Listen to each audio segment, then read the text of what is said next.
And similar force is applied by A on B but in the opposite direction. जैसे B को खींचने से ए affect होता है, बी को हम खींच रहे हैं तो ए भी खिंचा रहा है।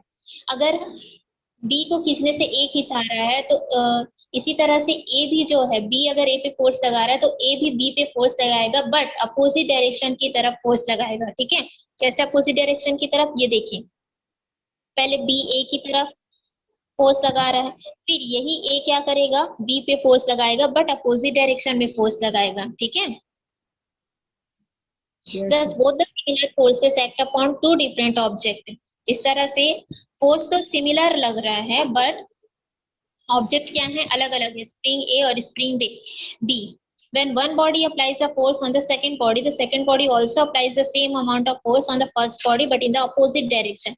अगर एक बॉडी जो है दूसरे बॉडी पर फोर्स लगाता है तो दूसरा बॉडी भी उस ऑब्जेक्ट पर उतना ही फोर्स लगाएगा जितना कि पहले वाले बॉडी ने उस पर लगाया। ठीक है, बट डायरेक्शन क्या होगा, अपोजिट डायरेक्शन होगा। जैसे बी जो है, स्प्रिंग बी जो है स्प्रिंग ए पर फोर्स लगा रहा है, जितना स्प्रिंग बी स्प्रिंग ए पर फोर्स लगाता है उतना ही equal force spring A spring B पर भी लगाता है, बट अपोजिट डायरेक्शन की तरफ लगाता है।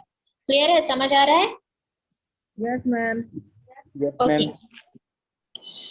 These pairs of forces acting on both bodies are called as action reaction forces। इस तरह से एक पेयर में जो फोर्स एक्ट करता है, ठीक है, यहाँ पर स्प्रिंग का पेयर है, ठीक है, तो किसी पेयर में जब फोर्स जो है इस तरह का फोर्स एक्ट करता है तो उसको हम क्या कहते हैं, एक्शन रिएक्शन फोर्स कहते हैं। एक्शन भी हो रहा है, रिएक्शन भी हो रहा है। बी पे फोर्स लगाया जा रहा है, वो एक्शन कर रहा है, ठीक है, ए भी उसके साथ में पुल हो जाता है, ठीक, उस पर भी फोर्स लग रहा है। और ए क्या कर रहा है, रिएक्शन कर रहा है। रिएक्शन मतलब क्या, रिएक्शन हमको मिल रहा है कि जितना फोर्स बी ए पर लगा रहा है उतना ही फोर्स ए बी पर लगा रहा है। ठीक है, तो ये क्या हो जाएगा, एक्शन रिएक्शन फोर्स। ठीक, According to third law of motion, every action has an equal and opposite reaction। Third law of motion क्या कहता है, every action has an equal and opposite reaction। मतलब हर एक्शन कैसा होता है, इक्वल होता है और अपोजिट रिएक्शन होता है। ठीक है, जैसे action and reaction forces always act on two different bodies. Action और रिएक्शन किस पर एक्ट करता है, दो अलग अलग बॉडी पर रिएक्ट करता है। Therefore even when these forces are equal and opposite, the net force is not equal to zero। अगर इस तरह से अप्लाई किया जा रहा है, ठीक है, इक्वल फोर्स जो है, सॉरी, फोर्स जो अप्लाई किया जा रहा है ऑब्जेक्ट पर वो इक्वल है और अपोजिट है, तो नेट फोर्स क्या होगा, वो इक्वल नहीं होगा, जीरो भी नहीं होगा। What happens when you walk, क्या होता है जब आप चलते हैं, to start walking you need some force which causes acceleration. क्या होता है जब आप चलते हैं तो आपको फोर्स की जरूरत होगी, अपने पैरों को उठाने के लिए फोर्स की जरूरत होगी ना, चलने के लिए पैर फोर्स लगाएंगे। एक एक्सेलरेशन को बढ़ाने के लिए, जैसे जैसे आप अगर आपको ज्यादा स्पीड चलना होता है तो आप उतना ज्यादा फोर्स लगाने लगते हैं, उतनी तेजी से आप पैरों को उठाने लगते हैं ना। To produce acceleration we apply force on the ground through our foot. अगर हमें एक्सेलरेशन को बढ़ाना होता है तो हम क्या करते हैं, फोर्स अप्लाई करते हैं। ठीक है, किसके थ्रू, फुट के थ्रू हम ग्राउंड पे फोर्स अप्लाई करते हैं। In a direction opposite to the direction of our movement. ये जो डायरेक्शन होता है वो अपोजिट होता है किसके डायरेक्शन के, हमारे मूवमेंट के डायरेक्शन के अपोजिट होता है। मतलब आप जो है ग्राउंड पे फोर्स लगा रहे हैं, ठीक है, फोर्स अप्लाई कर रहे हैं एक्सेलरेशन बढ़ाने के लिए, इंक्रीज करने के लिए, प्रोड्यूस करने के लिए, ठीक है, तो वो अपोजिट डायरेक्शन में आपको क्या करता है, एक्सेलरेशन जो है वो बढ़ते जाता है। The ground also applies the same amount of force on our foot। जिस तरह से फुट जो है वो ग्राउंड पर फोर्स लगाता है, उसी तरह से ग्राउंड भी जो है हमारे फुट पर फोर्स लगाता है, बट अपोजिट डायरेक्शन में लगाता है। Direction which make us move forward, जो कि हमें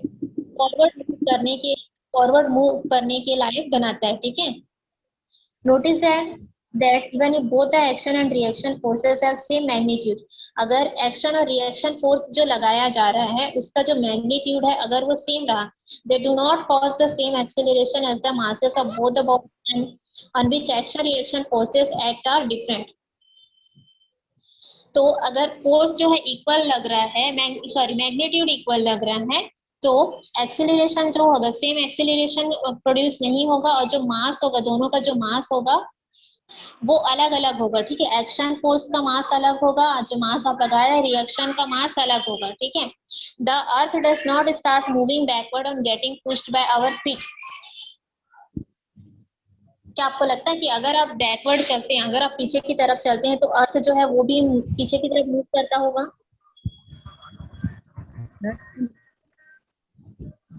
हाँ, अगर आप पीछे की तरफ चलते हैं तो अर्थ भी क्या पीछे की तरफ मूव करेगा? No, ma'am. No no ma'am, ma'am. नहीं। क्या नहीं करता है? The produce acceleration required by us to move forward, ये क्या करता है? ये सिर्फ एक्सेलरेशन को प्रोड्यूस करता है। कौन करता है? अर्थ जो है वो एक्सेलरेशन को प्रोड्यूस करता है जिससे हम फॉरवर्ड मूव कर सके, मुड़ सके, ठीक है। If a body A applies the force of A, देखिए आपको एक्शन रिएक्शन फोर्स का एक और एग्जांपल मैं बताती हूँ। जब एक पर्सन जो है गन चलाता है, ठीक है, गन चलाने पर जैसे ही वो ट्रिगर को पुश करता है, ट्रिगर को दबाता है, तो गन से जो बुलेट निकलती है, ठीक है, वो क्या हो गया? एक एक्शन हो गया। लेकिन जैसे ही वो ट्रिगर को पुश करता है, गन आउट होती है, बुलेट आउट होती है, जो गन चलाने वाला पर्सन होता है वो पीछे की तरफ खिसक जाता है, पीछे की तरफ खिंचा जाता है, ठीक है। तो यहाँ पर देखो बुलेट निकल रही है, वो एक्शन हो रहा है, बट वो जो पर्सन है वो पीछे की तरफ खिसक जा रहा है, वो क्या हो रहा है? रिएक्शन हो रहा है, बट उसको एक्शन में हो रहा है। जिधर बुलेट जा रही है उधर वो खिंचा रहा है क्या? नहीं, वो पीछे की तरफ खिंचाता है, ठीक है। तो ये अपोजिट डायरेक्शन में रिएक्शन हो रहा है। एक्शन आपका बुलेट निकलना हो गया, और रिएक्शन क्या हो गया? उस पर्सन का पीछे की तरफ खिसकना। ये क्या होगा? रिएक्शन होगा, ठीक है। समझ Yes, आया? ma'am. Yes, ma'am. तरह से एक और एग्जांपल ले लेते हैं। अगर आप बॉल को बॉल पे मारते हैं, ठीक है, पुश करते हैं, फेंकते हैं, तो वो जो बॉल है, बॉल आप फेंक रहे हैं, वो क्या हो गया? एक्शन हो गया। आप एक्शन क्या कर रहे हैं? बॉल को फेंकने का एक्शन कर रहे हैं, और बॉल जो है वो बॉल से टकराकर वापस आती है, वो क्या हो गया? रिएक्शन हो गया, ठीक है। समझ आ रहा है? जब आप बॉल को Yes. फेंकते हैं वो एक्शन हो गया, लेकिन बॉल अगर दीवार से टकराकर वापस आ रही है तो वो क्या हो गया? रिएक्शन हो गया। और रिएक्शन क्या किस डायरेक्शन में हो रहा है? Opposite. रिएक्शन किस डायरेक्शन में हो रहा है? And opposite. अपोजिट डायरेक्शन में हो रहा है ना, ठीक है। तो Yes, यहाँ ma'am. पर if a body A applies a force of F1 on body B, अगर बॉडी ए जो है बॉडी बी पर फोर्स F1 अप्लाई कर रहा है, हमने देखा ना कि स्प्रिंग बी स्प्रिंग ए पर फोर्स अप्लाई करता है, स्प्रिंग बी पर फोर्स अप्लाई करता है। तो अगर बॉडी बी पर F1 फोर्स अप्लाई कर रहा है, और बॉडी बी जो है वो बॉडी ए पर F2 फोर्स अप्लाई कर रहा है, then according to the third law of motion F1 is equal to minus F2। क्यों? क्योंकि एक्शन के अपोजिट रिएक्शन होता है। थर्ड लॉ ऑफ मोशन क्या कहता है? एक्शन के अपोजिट रिएक्शन होता है। तो इसीलिए क्या हो जाएगा? अगर अपोजिट हो रहा है तो हम क्या करेंगे? माइनस साइन का यूज करेंगे, है ना। इससे क्या हो गया है? F1 माइनस F2, ठीक है। ये है Yes, third law ma'am. Of motion. The negative sign here show that the direction of force F2 is opposite to the direction of F1. Negative sign क्या शो कर रहा है? नेगेटिव साइन क्या show करता है?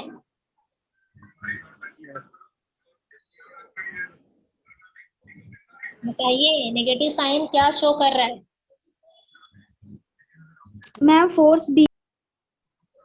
फोर्स बी या opposite direction को show कर रहा है? बेटा अभी मैंने बताया कि अपोजिट डायरेक्शन को शो करता है। अगर अपोजिट वर्ड जहां पर भी आ रहा है तो माइनस साइन होगा, पहले भी हमने पढ़ा हुआ है, उसके बाद भी आप लोग गलत आंसर देते हो। अपोजिट डायरेक्शन में रिएक्शन हो रहा है ना, force opposite Yes, ma'am. Direction में चल रहा है, माइनस साइन का यूज किया गया है। यहाँ पर लिखा हुआ है क्लियरली, उसके बाद भी आप लोग गलत बोल रहे हो। The first and second law of motion are applied on the same object, while the third law of motion is applied on two objects together. देखिए, फर्स्ट लॉ ऑफ मोशन और सेकंड लॉ ऑफ मोशन सिर्फ एक object पर apply होता है, लेकिन third law of motion दो object पर अप्लाई होता है। अगर एक पेयर है, ठीक है, दो ऑब्जेक्ट है जो एक साथ वर्क कर रहे हैं, तब third law of motion apply होता है, ठीक है। Action represent those forces which act on two different objects at the same time। इस तरह से एक्शन और रिएक्शन क्या रिप्रेजेंट करते हैं कि जो दो ऑब्जेक्ट हैं वो सेम टाइम पर सेम फोर्स एक दूसरे पर लगा रहे हैं। ठीक है, और कुछ एग्जांपल बता सकते हैं आप लोग थर्ड लॉ ऑफ मोशन का?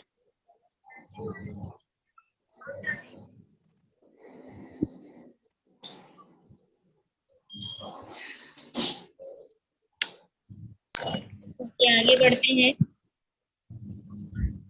Law of conservation of momentum. Momentum का कंजर्वेशन कैसे किया जा सकता है उसका लॉ बताया गया है। ठीक है, चलिए हम इसको समझते हैं।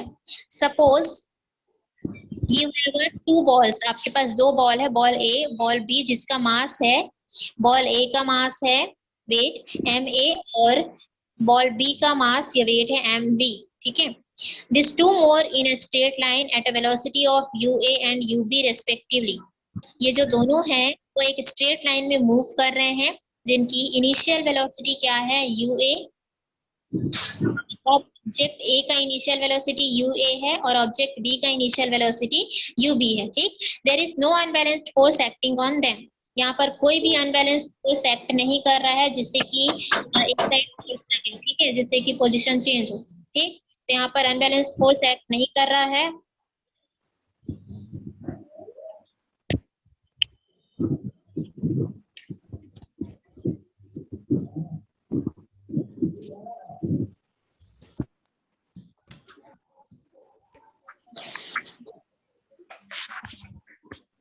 Both this ball hit each other after time. ये दोनों बॉल जो है देखो लाइन से आ रहे हैं। एक टाइम ऐसा आता है कि ये जो दोनों बॉल है वो एक दूसरे को हिट करते हैं, दोनों एक दूसरे से टकराते हैं टाइम टी पे। ठीक है, the force applied by A on B is F A B. मान लीजिए फोर्स जो अप्लाई किया जा रहा है, ए जो है बी पर जो फोर्स अप्लाई किया जा रहा है, ठीक है, वो फोर्स क्या है एफ ए बी। ठीक, फोर्स क्या है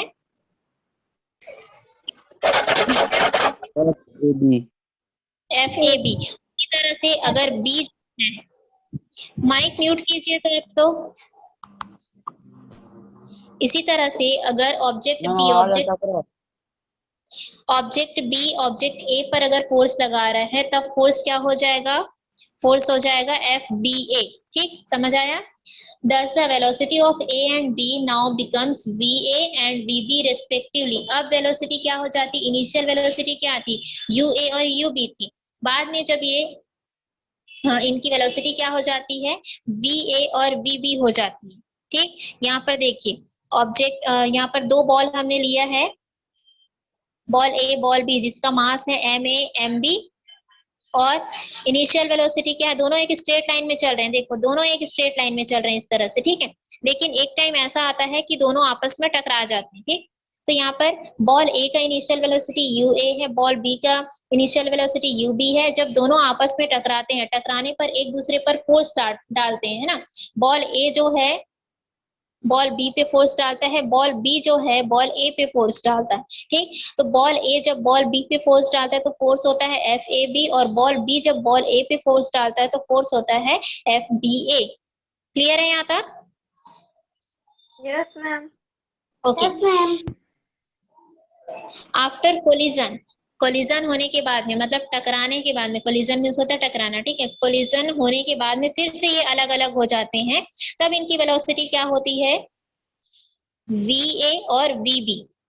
दिख रहा है यहाँ पे? Yes ma'am.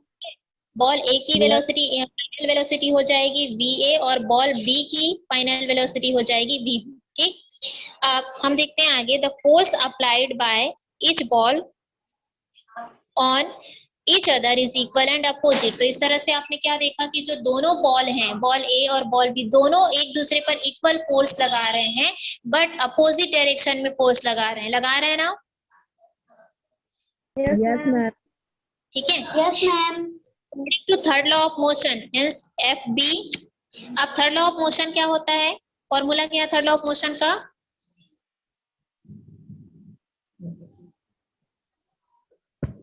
Ma'am F1 is equal to minus F2। हाँ, F1 is equal to minus F2, ठीक है, यही फॉर्मूला है। तो फॉर्मूला के अकॉर्डिंग यहाँ पर क्या हो जाएगा, दोनों बॉल जो हैं एक दूसरे पर इक्वल फोर्स लगा रहे हैं बट अपोजिट डायरेक्शन में फोर्स लगा रहे हैं, इसलिए क्या हो जाएगा, FAB is equal to minus FBA। ये कहाँ से आया, समझ आया? Yes, ma'am. Okay. Yes, ma'am. There is a change in velocity of the balls due to this applied force and hence change in momentum takes place. अब यहाँ पर velocity change हो रहा है, इनिशियल वेलोसिटी थी UA जो कि change होकर किस में चेंज हो जाती है, फाइनल वेलोसिटी VA और VB में चेंज हो जा रही है। चेंज हो रही है ना, किसकी वजह से चेंज होती है, जो फोर्स आप उस पर अप्लाइड करते हैं उसकी वजह से चेंज होता है। अगर वेलोसिटी चेंज होती है तो मोमेंटम भी चेंज हो रहा है, ठीक है, वेलोसिटी अगर चेंज होती है तो मोमेंटम भी चेंज हो रहा है। और जहां पर वेलोसिटी और मोमेंटम चेंज होता है वहां पर कौन सा लॉ अप्लाई किया जाता है, second law. FAB is equal to minus F. Second law of motion apply करेंगे बेटा। आप लोगों को तीनों लॉ ऑफ मोशन अच्छे से याद रखना पड़ेगा। अगर हमने क्या पढ़ा है, सेकंड लॉ ऑफ मोशन याद कीजिए। सेकंड लॉ ऑफ मोशन क्या बोलता है,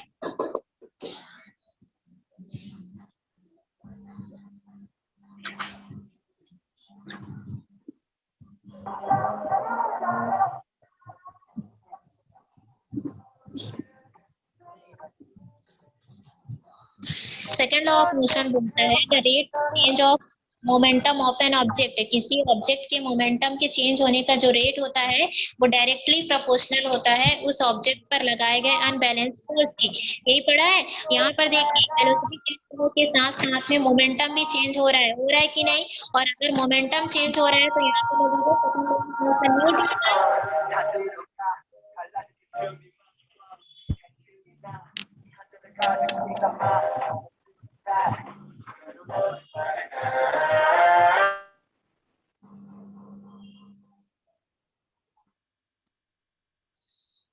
क्लियर है। यहाँ पर मैंने सेकंड लॉ ऑफ मोशन क्यों लगाया, क्योंकि यहाँ पर मोमेंटम चेंज हो रहा है जिसकी वजह से मैंने सेकंड लॉ ऑफ मोशन लगाया, ठीक है।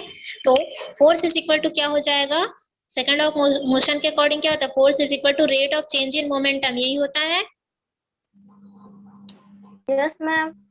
तो अब हम वैल्यू रखते जाएंगे। फोर्स क्या है आपका, FAB।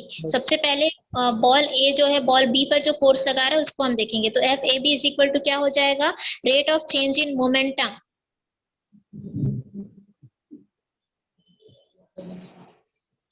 मोमेंटम का फॉर्मूला बोलिए।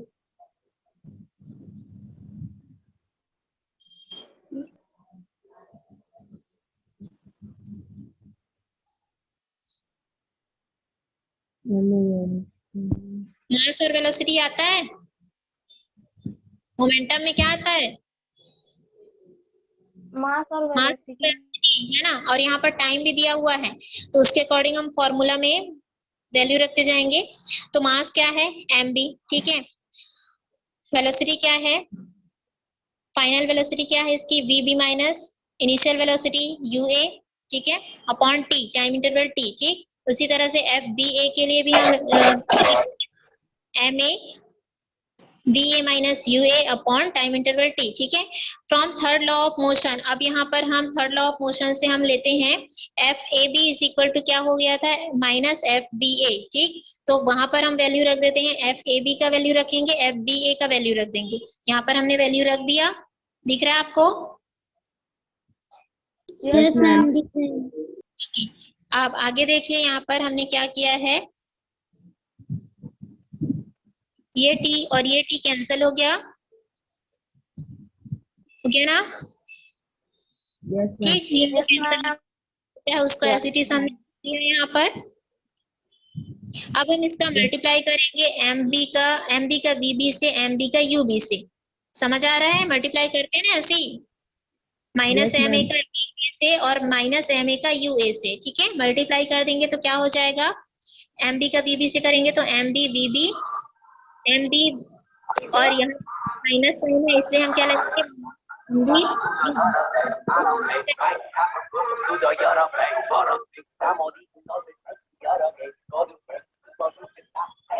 हेलो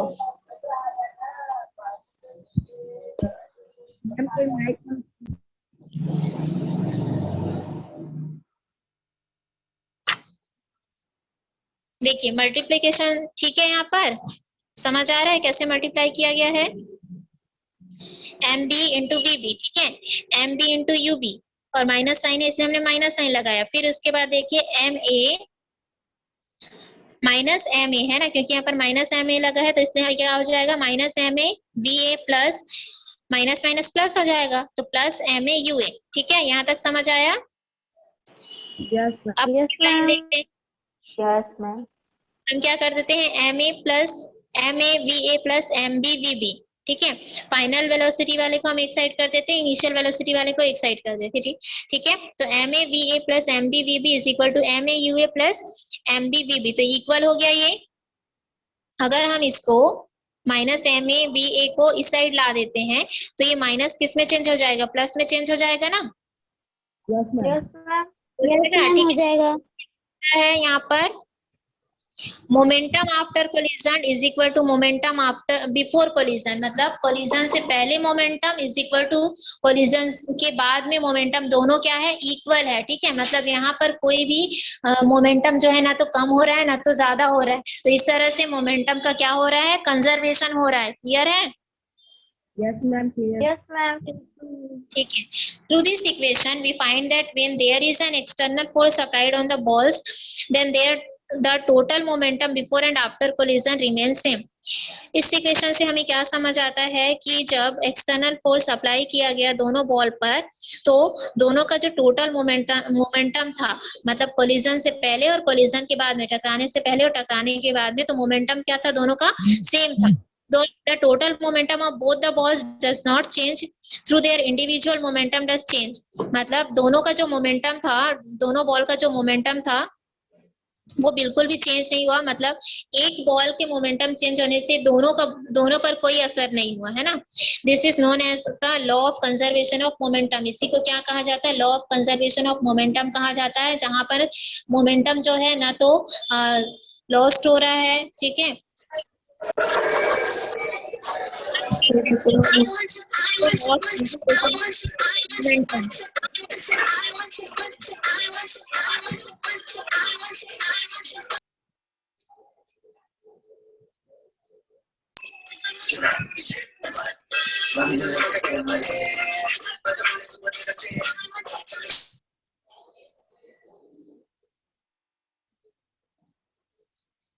ओके, अब कोई डाउट है आप लोगों को यहाँ तक?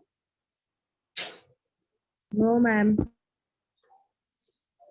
ठीक है, आगे का जो न्यूमेरिकल क्वेश्चन है वो मैं नेक्स्ट क्लास में आप लोगों को एक्सप्लेन कर दूंगी। ठीक है? Yes, ma'am. Okay. Yes, ma'am. Yes, ma'am. कि मैंने तो आप लोगों को law of conservation of momentum explain किया, यहाँ से